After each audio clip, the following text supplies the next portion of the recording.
Bonjour à tous. Eh bien, merci à tous ceux qui sont venus pour cette conférence aujourd'hui, pour cet atelier plutôt. Merci également à Nicolas et Vincent de présenter avec moi la solution WirePass et son application dans un système de géolocalisation. Donc pour commencer, sans attendre, du coup, je vais rapidement présenter l'agenda. Donc présenter également rapidement WirePass. Je laisserai aussi la parole à Vincent et Nicolas pour présenter des cas clients d'utilisation de la technologie WirePass dans le cadre de géolocalisation. Donc, on a Nicolas Lemaire pour Omniscient, qui est une branche de Bouygues Construction et qui nous présentera un cas d'usage dans la construction, et Vincent, qui est le CEO d'Apitrack, qui nous présentera un cas d'usage plutôt dans la partie santé. Donc, rapidement, je voulais introduire le thème avec quelques faits et chiffres par rapport à la géolocalisation. Si on prend par exemple...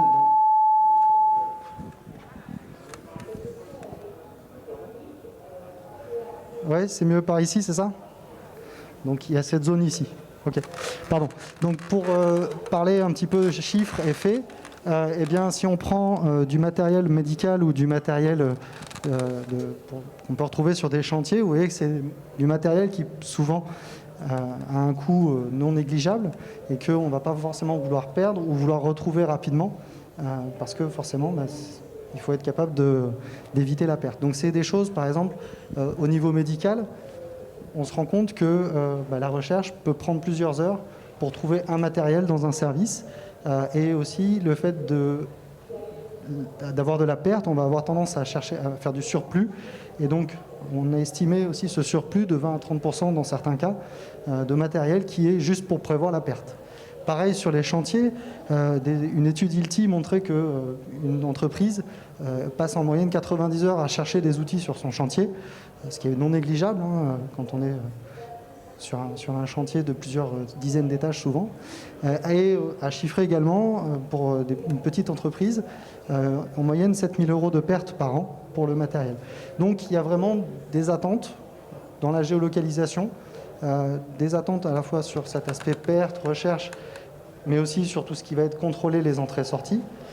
Et puis il y a aussi des attentes pour proposer de nouveaux services, lorsqu'on parle notamment dans la santé, de suivi du patient à son arrivée à l'hôpital et à sa prise en charge. Ces attentes, il y a également des enjeux. Les enjeux, ça va être forcément la facilité de déploiement. On va vouloir être capable de mettre en place une solution très rapidement, et c'est ce qui recoupe avec le thème, être capable de la mettre en place très rapidement. Travailler sur des performances adaptées et une fiabilité aussi du système, puisqu'on va être souvent sur des solutions qui peuvent être utilisées pour du matériel médical, encore une fois, où on va vouloir avoir quelque chose, une solution fiable. Et puis, on est sur des solutions qui sont très évolutives, donc il faut aussi être capable de proposer de nouveaux usages et de travailler sur de nouvelles applications. Donc je laisserai Nicolas et Vincent présenter plus en détail ces aspects-là, mais voilà, ça fait partie de ces enjeux et pourquoi WirePass a cherché aussi à développer sa solution autour de cet enjeu. Donc WirePass, pour vous présenter rapidement, c'est une société finlandaise qui est éditeur de logiciels. Donc on édite un soft qui fait de la connectivité. Cette solution, elle équipe un peu plus de 3 millions d'objets maintenant à travers le monde pour deux raisons. La première, parce qu'elle est très versatile, très polyvalente. Et la deuxième, parce qu'on a un écosystème qui grandit. On a un peu plus de 160 partenaires maintenant à travers le monde. Et grâce à cet écosystème, on développe de nouvelles applications. Et forcément, on fait aussi évoluer notre solution. On est répartis sur 8 pays, donc présents aux États-Unis, bien entendu, grosse majorité en Europe, mais on couvre aussi l'Asie, l'Océanie et plus récemment l'Inde. Alors pourquoi WirePass Mesh? Pourquoi est-ce qu'on a développé le protocole WirePass Mesh? Eh bien parce qu'on a découvert deux aspects, deux challenges principaux dans les réseaux maillés. Le premier, c'est la fiabilité. Quand on parle de réseaux qui peuvent atteindre des dizaines de milliers d'objets, eh bien, il faut une certaine fiabilité et c'est un des premiers enjeux qu'a résolu WirePass. La deuxième, c'est la consommation énergétique. On parle d'objets dans un réseau maillé qui sont des routeurs. Ces routeurs vont avoir une consommation non négligeable Et Wirepass a réussi à ramener cette consommation à des niveaux extrêmement faibles. Le but, c'est de fournir une solution avec une fiabilité de niveau industriel, donc avec des opérations décentralisées qui, par exemple, vont apporter une auto-guérison du réseau extrêmement rapide, avec des performances adaptées. On a deux modes de fonctionnement du réseau, un mode qui est basse consommation et un mode qui est haute performance, tout ça pour pouvoir mixer en fait ces aspects dans un seul et même réseau. Travailler sur des échelles, donc être capable de gérer des petits réseaux, mais aussi des réseaux qui vont grandir au travers des différentes applications. Et enfin, avoir en tête aussi l'aspect coût qui, encore plus maintenant, est non négligeable quand on parle d'installation et de développement de solutions de localisation notamment. Donc qu'est-ce que c'est Wirepass Mesh? Eh bien, Wirepass Mesh, comme je disais, c'est un protocole, un logiciel qui permet de créer un réseau maillé qui, lui, va permettre ensuite d'être connecté au cloud par le biais de gateway, pour lequel on a développé des drivers et des API qui sont open source. Donc l'objectif étant de connecter des réseaux locaux au cloud et de travailler avec des partenaires comme Omniscient et comme AppyTrack pour apporter de la connaissance métier et développer les applications type géolocalisation. Comment ça marche? Donc rapidement, on parle d'un réseau qui est composé uniquement d'objets. Donc on n'a pas de coordinateur, on n'a pas de network manager, c'est juste les réseaux qui forment les objets qui forment le réseau, donc pas de table de routage, et c'est ce qui nous permet de scaler, donc de gérer des tailles de plus en plus grandes au niveau des objets. C'est également une technologie qui embarque des opérations décentralisées, c'est-à-dire que chaque nœud est capable de former et de maintenir le réseau de façon complètement autonome, donc toute l'intelligence est dans le réseau, au niveau de chaque nœud. Je parlais de consommation, on travaille sur des consommations qui sont extrêmement faibles, on a ramené ça à 25 microampères, ce qui permet, dans le cas de géolocalisation, de travailler sur des infrastructures qui sont bien souvent uniquement sur batterie. Et enfin, on supporte évidemment tous les différents modes de communication, du node to node à de l'unicast ou du broadcast. Quelques-unes des applications, on parle aujourd'hui d'applications de localisation, mais il faut voir que Wirepass Mesh est utilisé dans bien d'autres applications qui peuvent, dans bien des cas, être mixées, que ce soit au niveau de compteurs intelligents, qui est, je dirais, le secteur d'application historique de la technologie, à des applications d'éclairage, où là, on a de plus en plus de demandes dans ce domaine, qui permettent de travailler sur plein d'applications annexes, et notamment de la géolocalisation. Notre écosystème est composé de différents types de partenaires, des partenaires intégrateurs comme AppyTrack et Omniscient qui apportent une plateforme métier et donc qui sont capables d'apporter cette expertise dont on a besoin pour développer des applications, mais également des partenaires qui sont des fabricants, que ce soit des fabricants de modules, des fabricants de chipsets ou des fabricants d'objets. On est en face de eSuite, notre partenaire, avec qui on est en train de faire une démonstration sur notre stand en ce moment. Et également, on touche du coup des end-users, des clients finaux, comme par exemple NHS avec AppyTrack ou Bouygues Construction avec Nicolas. Et du coup, Nicolas, je te laisse. Merci Aden. Ouais, du coup, je vais vous montrer un peu, je vais vous expliquer en fait la façon dont on a implémenté en fait la technologie Wirepass dans le cas d'usage de la construction et pourquoi on a choisi Wirepass en fait pour ça. Je voudrais revenir déjà sur un peu la problématique, pourquoi faire de la géolocalisation dans la construction. La construction, c'est un métier qui est encore aujourd'hui assez peu digitalisé, qui est un peu en retard sur les autres industries en termes de productivité. Mais la bonne nouvelle, c'est que c'est un métier qui a décidé de changer, qui évolue vite et qui donc est à la recherche de leviers de gain de productivité. Et ils ont identifié que la technologie, et notamment tout ce qui était géolocalisation, pouvait les aider à faire ça. Et en fait, ce que je vais vous montrer aujourd'hui, c'est qu'en fait, avec la géolocalisation, on peut aller gagner en fait en productivité, en efficacité et aussi en sécurité sur les chantiers. Et nous, quand on s'est lancé chez Omniscient au départ avec l'envie de suivre de l'outillage sur les chantiers de construction pour répondre aux problématiques de perte, les grands projets nous ont rapidement exposé leurs difficultés en fait, à suivre de toute façon globalement l'ensemble des intervenants et des ressources sur les chantiers. Et ça pose un vrai problème en fait. Si vous avez plusieurs milliers d'intervenants sur un chantier et que vous savez juste quand le nombre de personnes, une fois qu'ils ont passé le portillon, mais qu'après vous ne savez pas ce qu'ils deviennent, ça devient un vrai problème. Ça devient un problème en termes de sécurité, parce que si jamais il faut évacuer tout le monde, vous ne savez pas où sont les gens, et c'est un problème en termes d'organisation. Et donc c'est à ce problème-là qu'on a essayé de répondre. Et donc on a développé notre plateforme, Omniscient, qui est une plateforme de géolocalisation multitechnologie dédiée à la construction.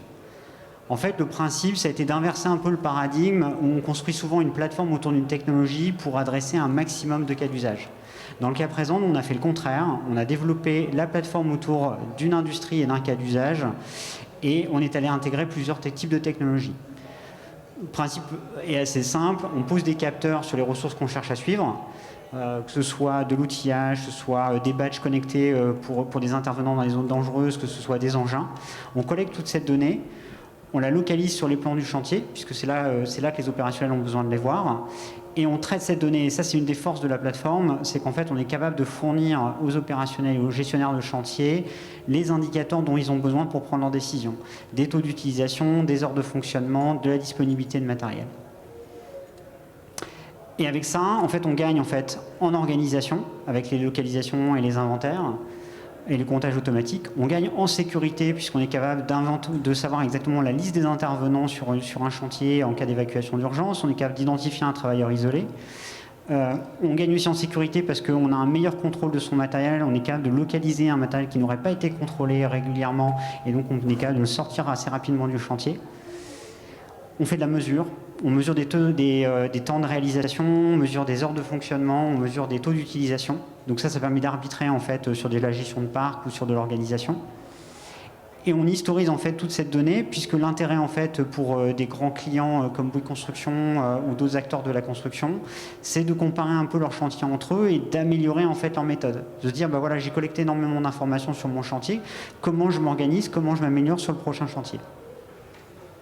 Et donc on s'adresse à des acteurs de la construction, que ce soit des acteurs du bâtiment pour du suivi d'outillage, des gestionnaires de parcs et des loueurs pour les aider dans la gestion de leur flotte de matériel, pour aller gagner, pour les aider à la facturation, pour les aider à automatiser les inventaires. On travaille avec des acteurs de la construction. On a fait un très beau projet à Singapour pour les aider dans le comptage automatique. Et on travaille dans les travaux publics sur le suivi de leur matériel. Et pour rentrer un peu en détail et pour vous montrer un peu comment ça se met en œuvre et pourquoi on a choisi Wirepas, je voudrais vous donner un exemple justement sur le chantier qu'on a réalisé à Singapour. En fait, c'est un chantier de 50 étages à Tour Glory, 1800 intervenants. Donc vous imaginez bien que sur un chantier de cette taille-là, il n'est pas question d'aller installer des solutions câblées. Vous vous retrouvez à déployer des kilomètres de câbles, à installer des antennes, c'est juste impossible. Et pour eux, c'était vital en fait d'être capable de compter en fait les intervenants, parce que 1800 intervenants sur un chantier, vous imaginez l'organisation que ça nécessite.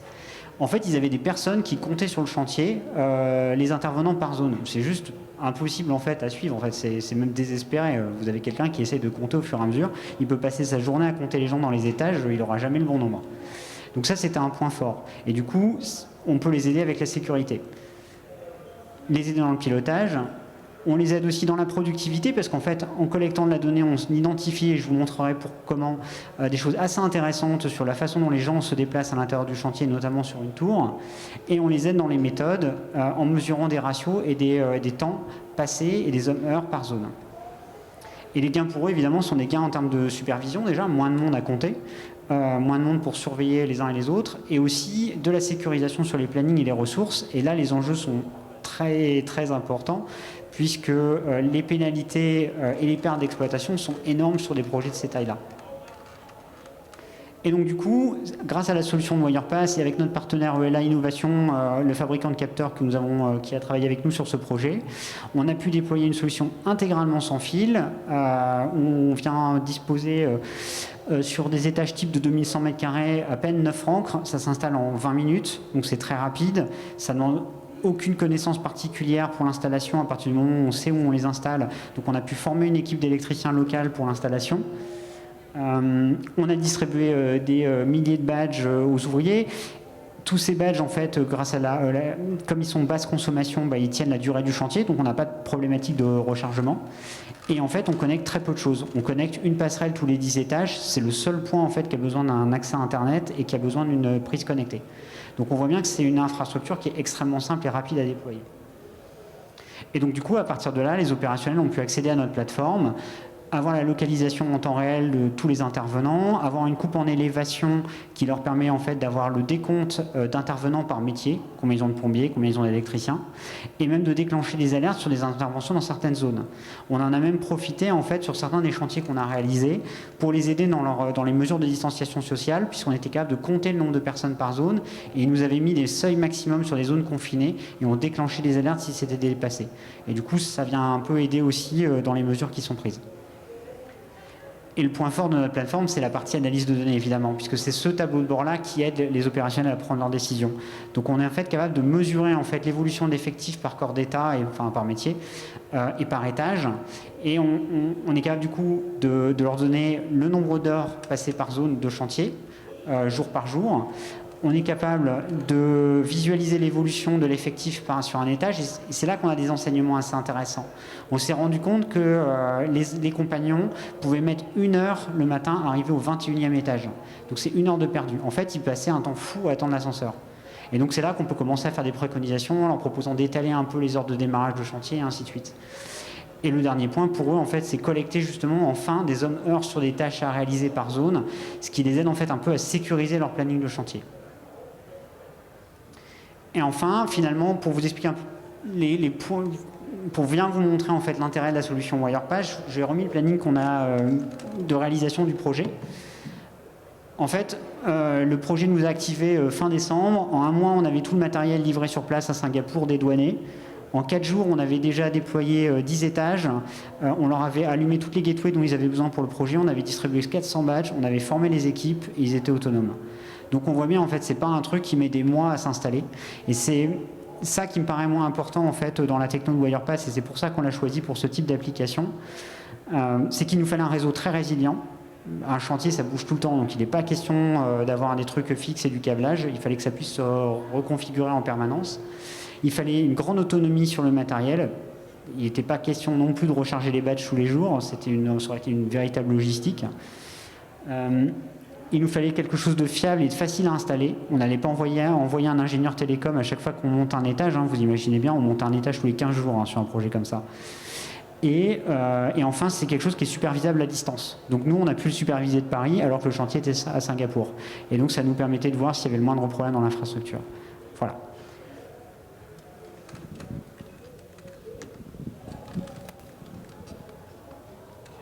Allô, allô. Oui. Bon, merci Nicolas. Donc maintenant, moi je suis Vincent Lay, le cofondateur d'Apitrac. Alors en fait, il y a une certaine cohérence dans cette présentation, puisque finalement, on est un petit peu l'omniscient de la santé. C'est-à-dire qu'on a un peu le même parcours qu'Omniscient, mais sur la verticale santé. C'est-à-dire que nous, on est également un fournisseur de solutions complètes, multi-technologies, mais spécialisé dans la santé et plus particulièrement dans l'hôpital. Donc, je vais vous présenter un peu Apitrac, et de la même manière, je vais me focaliser aussi sur un projet qu'on a réalisé en plein confinement, et donc qui a pu voir le jour grâce à WirePass, puisque comme à Singapour, on ne pouvait pas se déplacer sur ce projet. Donc Apitrac, aujourd'hui, on est donc focalisé sur la santé. On a 90% de notre chiffre d'affaires qui est réalisé dans les hôpitaux. Donc en fait, on est éditeur d'une plateforme logicielle qui s'appelle la Apitrac Platform. On intègre plusieurs technologies de capteurs en fonction des use cases qu'on nous demande chez nos clients. Je ne vous cache pas que la majorité de la localisation indoor, c'est WirePass. Et en fait, on va adresser plusieurs problématiques qui sont toujours liées avec la géolocalisation, à une exception qui est la gestion de la température. On va dire que c'est parce qu'on a identifié IoT dans un hôpital, donc on nous demande beaucoup ça. Donc on fait de l'asset tracking, donc géolocalisation de matériel, asset security, Donc sécurisation de biens de valeur ajoutée, donc soit alerte sortie de zone et potentiellement suivi GPS une fois que ça sort. Donc ça c'est pour tout ce qui est échographie et endoscopie dans un hôpital, donc c'est des choses très chères. Inventory management, donc gestion des inventaires, comment faire de l'inventaire du matériel dans un hôpital, c'est extrêmement compliqué, ça bouge beaucoup. Ça on peut le faire soit avec des solutions actives comme WirePass, soit des solutions passives comme le RFID. Staff Serenity, donc des badges d'alerte anti-agression pour du personnel des urgences notamment ou de la psychiatrie dans les hôpitaux. Donc je clique, j'envoie une alerte, je suis géolocalisé, donc c'est très sécurisant pour le personnel. Gestion de température et protection du travailleur isolé. Et comme beaucoup tous nos projets sont forcément on doit forcément démontrer un retour sur investissement. On parle d'argent public en général ici. Donc souvent c'est accélérer les opérations, c'est quand même le critère numéro 1. Augmenter les revenus et réduire les coûts. Surtout, c'est Eden qui le montrait au début. Dans un hôpital, sur un parc de matériel, on a entre 20 et 30% de surstockage. Donc c'est énorme. Enfin, en fait, les chiffres sont gigantesques. Quand un hôpital, je sais pas, le CHU de Lyon, par exemple, sur ces 4 sites à l'Est, on parle peut-être de 10 000 pouces seringues à 1 000 € l'unité. Donc il y en a 20% de trop. Donc c'est tout de suite des chiffres très, très importants, quoi. Et donc limiter les risques avec la gestion des risques, comme la protection des travailleurs. Donc aujourd'hui à Pitrac, on a 4 ans d'existence. Donc on a quand même déjà beaucoup de références et la majorité dans la santé. On est une équipe de 5 avec 2 fondateurs, 2 ingénieurs, un commercial. Et du coup, je voulais revenir juste déjà en image sur ce qu'on fait en asset tracking. Alors là, c'est l'exception qui confirme la règle. C'est un client qui géolocalise des chariots élévateurs dans un entrepôt logistique. Ça, c'est notre fameux badge de géolocalisation et d'appel à l'aide. Donc ça, c'est hyper simple comme solution. C'est un badge qu'on clique. Je suis dans un réseau WirePass, donc j'ai un flux d'informations pour l'alerte avec un accusé de réception. Ça, c'est vachement important, puisqu'on parle d'une alerte humaine, donc c'est une situation critique.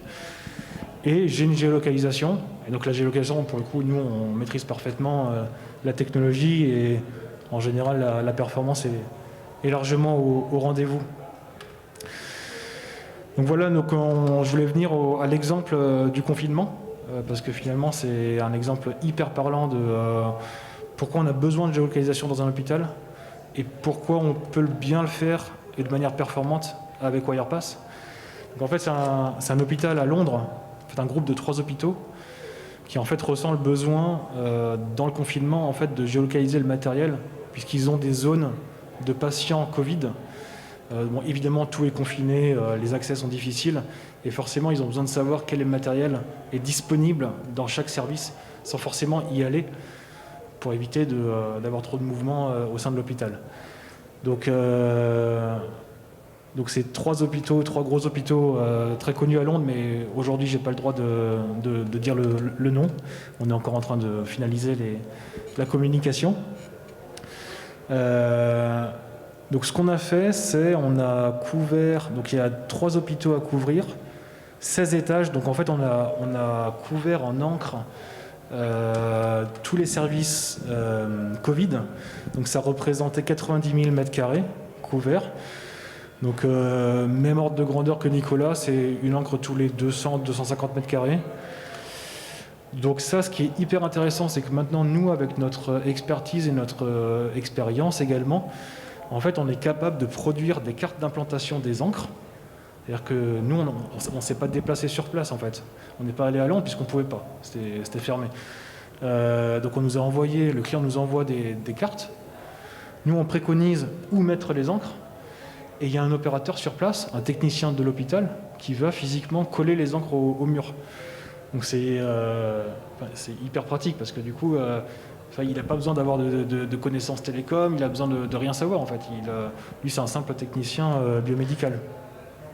Donc il va aller coller les encres qui à gauche là. mais aussi les petites gateways. Alors nous, on en met une par étage. En général, on a des gros étages. Et ensuite, ils vont aller coller les tags sur le matériel.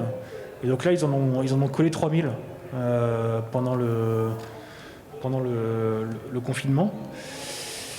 Et donc ça, c'est la vitesse du projet, quoi. La vitesse du projet, c'est on reçoit le purchase order, la commande le fin avril. Donc fin avril, le confinement est déjà bien là. Il nous faut 2 semaines pour déployer les encres. Donc ça inclut l'approvisionnement des encres. Donc, alors heureusement, on a... Alors nous, ce qu'il faut dire, et je ne sais pas si vous avez... j'en avais parlé au WirePass Go. En fait, on a plusieurs fournisseurs d'encre et de tags, ce qui nous permet aussi de gérer les stocks.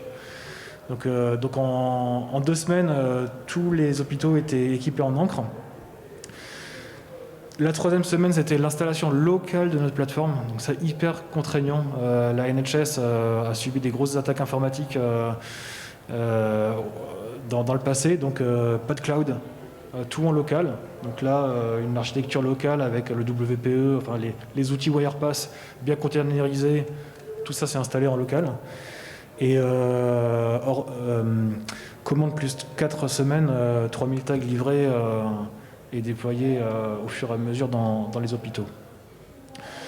Voilà, donc c'est un projet qu'on a fait 100% hors site, qui fonctionne parfaitement. Donc la géolocalisation fonctionne bien, tout fonctionne, donc c'est vraiment hyper important d'un point de vue coût pour nous, parce que c'est quand même une maîtrise de coût exceptionnelle de pouvoir déployer ce genre de projet sans se déplacer. Évidemment, en période de Covid, et c'est pas fini, c'est hyper intéressant, parce qu'on peut le donner à faire à n'importe qui. Et en charge de travail pour le client, donc là, il a mis 4-5 jours, donc une petite semaine, à déployer les 350 encres. Voilà. Merci Vincent, merci Nicolas pour cette présentation. Je pense qu'effectivement, ça montre déjà bien les avantages et bénéfices de la solution WirePass dans vos cas d'application, donc merci beaucoup. Peut-être pour amener des éléments complémentaires sur justement comment fonctionne WirePass dans la localisation, eh bien tout simplement on va établir un réseau maillé au sein d'un bâtiment, d'un espace. Ah, allô ? Je crois que le micro a coupé. Non, c'est bon. Donc du coup, voilà, on va utiliser ce qu'on appelle des encres, donc ce qui va servir à la fois de point fixe et de point pour faire également établir le réseau, et des tags, donc des badges, qui vont être installés sur les éléments à suivre pour les localiser dans le réseau. Donc la proposition de valeur de WirePass sur la proposition de valeur de WirePass dans la localisation, elle est vraiment là, elle est. Faut que tu t'éloignes du... Pardon ? Oui, c'est mieux. Elle est vraiment là, elle est à la fois sur l'aspect coût total de possession, puisque l'idée c'est qu'effectivement on n'est pas sur des infrastructures qui sont câblées, on est sur des infrastructures comme on l'a vu principalement sur batterie, donc qui vont être très facilement mises en œuvre. On est aussi sur des performances qui vont être assez ajustées. On nous compare beaucoup avec de l'ultra-wideband ou d'autres technologies qui vont avoir des précisions beaucoup meilleures et des temps de rafraîchissement aussi bien meilleurs, mais qui en termes d'infrastructure apportent aussi des contraintes et des surcoûts qui sont vraiment non négligeables. On parle aussi d'infrastructures qui souvent sont amenées à évoluer ou à être maintenues pendant plusieurs années. Donc là, on a également intégré dans le processus des aspects maintenance qui peuvent être faits over the air, et quelque chose qui est extrêmement intéressant, ce qu'on appelle l'approvisionnement automatique, où on va pouvoir ajouter des nouveaux nœuds dans le réseau de façon complètement automatique et sans aucune interaction, vraiment de façon très très simple. Et enfin, tous les aspects fiabilité et sécurité dont on a parlé. Nicolas a très bien mentionné l'aspect résilience, où là, le réseau va être capable de se reformer de façon complètement automatique, et ce, grâce aux opérations décentralisées dans le réseau. Donc concrètement, au niveau des encres et des tags, et bien sûr sur l'infrastructure, les encres peuvent être des objets sur batterie comme on l'a vu, mais on peut imaginer dans des aspects évolutifs, et c'est des choses qui sont en train d'être mises en place de plus en plus, de travailler avec de l'éclairage. Utiliser l'éclairage comme infrastructure d'un réseau de localisation. C'est des choses justement sur lesquelles la technologie WirePass est également développée. On travaille avec des passerelles, donc un ensemble de passerelles qui sont capables de remonter toutes les informations au niveau du local vers un cloud, mais comme l'a dit également Vincent, travailler sur des environnements qui sont locaux au niveau d'un hôpital et donc permettre de déployer aussi cette infrastructure de façon complètement locale. Et enfin, les aspects back-end, donc tout ce qui est génération du moteur, on travaille avec le WirePass Positioning Engine, qui est un outil permettant d'interpréter les informations provenant du réseau WirePass et de les convertir en données qui vont ensuite être exploitées par les plateformes d'Apitrack ou d'Omnition. Au niveau des tags, eh bien, on parle effectivement de tags qui sont majoritairement sur batterie, l'objectif étant de favoriser leur déploiement et surtout de pouvoir ajouter de nouveaux tags dans le réseau de façon complètement automatique. Et là, si on prend un exemple, on pourrait très bien envisager de faire évoluer un réseau de géolocalisation pour avoir, par exemple, de la prise de température ou de la qualité d'air dans un bâtiment, et ce, en rajoutant simplement de nouveaux tags qui viendraient s'intégrer dans l'infrastructure. Effectivement, il y a aussi des fonctionnalités additionnelles. Donc on est capable, par exemple, de faire du scanning à l'aide de beacons, donc de retrouver et d'identifier un chariot par le biais d'un téléphone ou d'une tablette, par exemple. On est aussi capable de pousser des commandes. Là, par exemple, si on fait ce qu'on appelle du pick to light, on est capable de faire biper un des tags qui serait équipé d'une LED, et ce, de façon très facile, en envoyant une simple commande au travers du réseau WirePass. Et enfin, comme je le disais, l'aspect évolutif, avec la possibilité d'ajouter de nouveaux capteurs, de nouvelles applications. Et c'est ce qui est super intéressant aussi dans notre écosystème, c'est que nos partenaires, nos différents partenaires, nous apportent également de l'expertise métier et donc de nouvelles applications qui se développent de jour en jour. Pardon. Et donc concrètement, au niveau de WirePass, ce que l'on propose, c'est vraiment cet ensemble, cette offre complète qui intègre à la fois des partenaires au niveau du matériel, comme sont ELA Innovation ou eSweep, et des partenaires au niveau métier, expertise plateforme, comme Apitrack et Omnition, qui eux vont pouvoir interpréter toutes les données du réseau et surtout les utiliser dans le biais de géolocalisation. Voilà, je pense qu'on est dans le timing. Est-ce que vous avez des questions? Est-ce qu'on peut faire des questions? En tout cas, si vous avez des questions, voilà, donc on est sur le stand W110, n'hésitez pas. On a également une démonstration de justement la solution de géolocalisation. Donc n'hésitez pas à venir voir comment est-ce que ça se représente. On sera ravis de répondre à toutes vos questions. Merci encore Nicolas et Vincent pour votre présentation. Et puis au plaisir de vous voir sur notre stand du coup.